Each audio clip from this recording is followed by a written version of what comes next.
Minha mãe. Naquele tempo, eu tinha apenas 9 ou 10 anos de idade, mas era obrigado a trabalhar, sair para o outro lado do rio, na Mata do Basílio, acompanhando o Geraldo, que era meu irmão de criação, como meus pais costumavam dizer, em busca de lenha para o fogão e, às vezes, também para o forno de assar biscoitos. Nessa época, do que eu mais gostava era de ver o rosto de minha mãe quando estava tirando biscoitos de dentro do forno. Ela não dizia nada, mas se via que estava muito contente. Era como se estivesse vendo netinhos, gordinhos e rosados, nascendo naquele instante.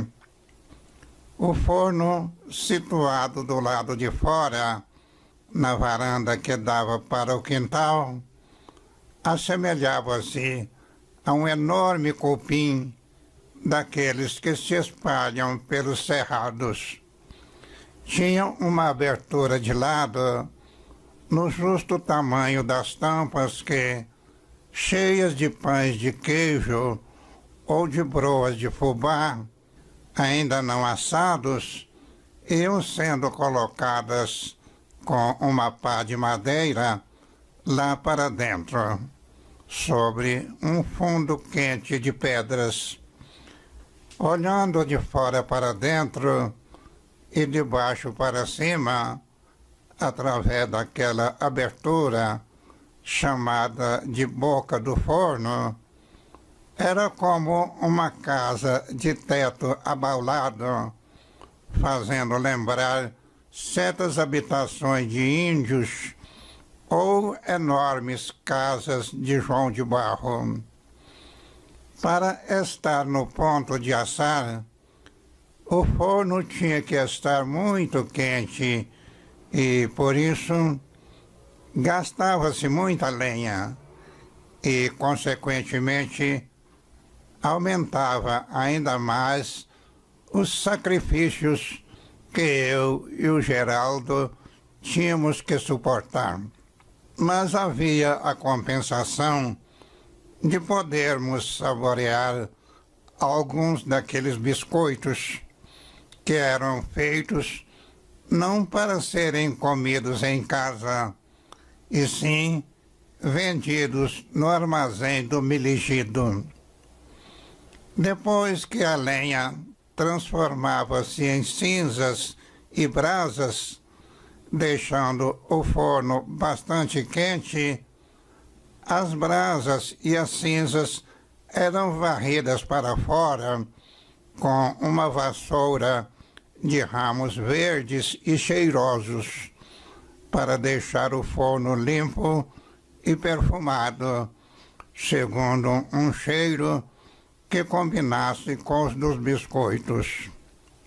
Depois, as cinzas, em vez de serem jogadas fora, eram transformadas em diquada, que era um líquido amarelo escuro capaz de converter gordura em sabão, em parte para ser usado em casa e, em parte, para ser vendido no dito armazém. Buscar lenha na Mata do Basílio, geralmente amarrada em feixes e transportada no ombro ou na cabeça sobre uma rodilha de pano, era uma tarefa não apenas difícil e cansativa, mas também perigosa, porque o dono da mata, chamado Basílio, já não queria permitir e soltava cachorros bravos atrás da gente. Mas não havia outro jeito, porque na corrutelazinha onde morávamos, chamada Areado, ou chumbo de Patos de Minas, como se dizia lá na escola da dona Odete, ainda não havia fogão a gás e tampouco esse tipo de combustível, e ainda muito menos eletricidade. E, em vista disso, o processo de iluminação, por sinal muito ruim, só poderia ser o da candeia de azeite de mamona com pavio de algodão. Sentindo então as dificuldades enfrentadas por mim e o Geraldo, nosso pai, que era carpinteiro de profissão e chamava-se Evaristo, mas era conhecido por Lico, teve pena da gente e decidiu fazer para nós um pequeno carro, à maneira dos de bois, para aliviar um pouco os nossos sofrimentos. Como eu era ainda criança e quase não tinha tempo para me divertir, a vinda do carro teve também essa serventia, que era a de fazer com que eu pudesse brincar e trabalhar ao mesmo tempo, no sentido exato da palavra, em vez de ficar brincando apenas com carrinho de bois de cabaça. Sendo eu bem menor do que o Geraldo, a junta de bois ficava meio desequilibrada, mas ele, que para mim era um irmão de verdade e não apenas um irmão de criação, encontrava para isso uma saída. Quando estávamos puxando o carro cheio de lenha, sobretudo nas subidas, ele esticava o braço e, agarrando a canga do meu lado, fazia para mim um meio esforço, deixando que eu fizesse um esforço menor, segundo minhas possibilidades. E disso nunca me esqueci no decorrer de toda essa minha existência. Havia um rio, chamado Rio do Areado, separando a cidadezinha e a Mata do Basílio, onde íamos buscar a lenha. E deduzo que, se podíamos atravessá-lo a pé, puxando o carro, ele não poderia ser fundo.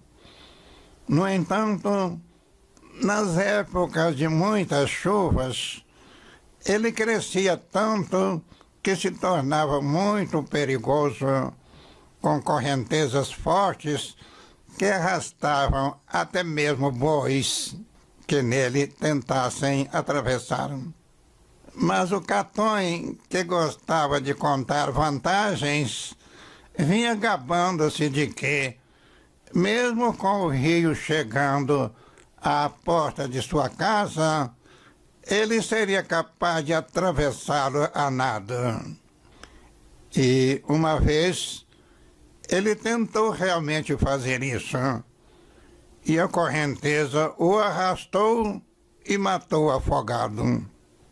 A distância entre o rio e a nossa casa não era pequena, e para quem voltava do rio, havia uma subida que se estendia até o começo da rua onde ficava a nossa casa.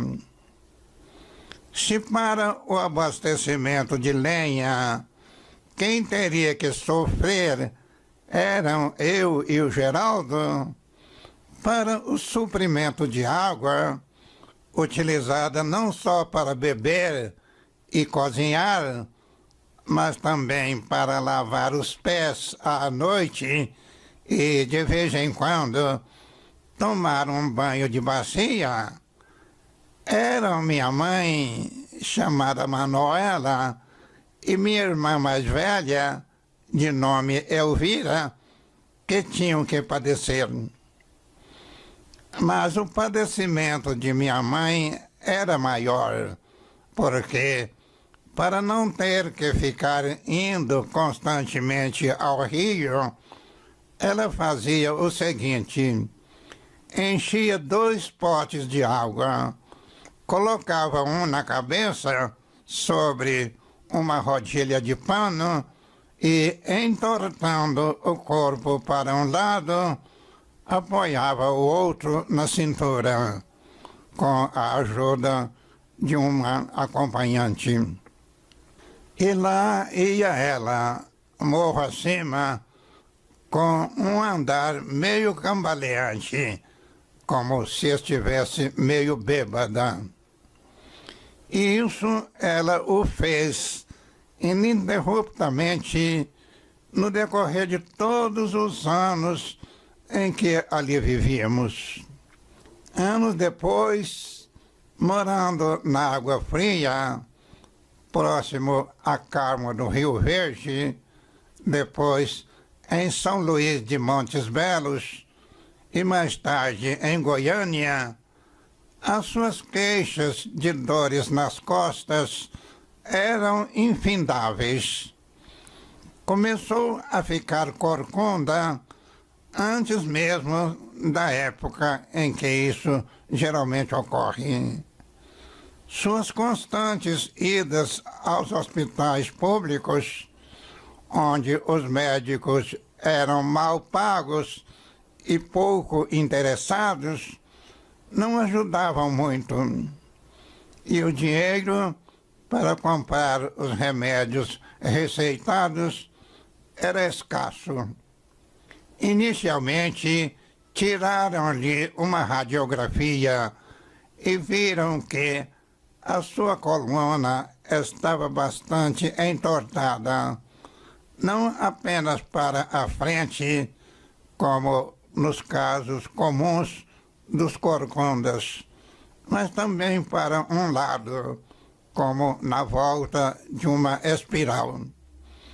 Para os médicos e radiologistas daquele tempo, aquela radiografia era possivelmente um enigma, algo difícil de alcançar o seu real significado. Mas, para mim, que conhecia muito bem a história de minha mãe, aquela radiografia não era senão o signo de um fenômeno bem conhecido, que eram aquelas suas constantes e infindáveis caminhadas morro acima, indo do rio à nossa casa, com 2 potes cheios de água, um na cabeça e outro na cintura. E ainda um signo de todos os sofrimentos decorrentes, sobretudo das dores nas costas, pelos quais ela teve que passar no decorrer de toda a sua vida, desde a época em que morávamos no Areado ou Chumbo de Patos de Minas.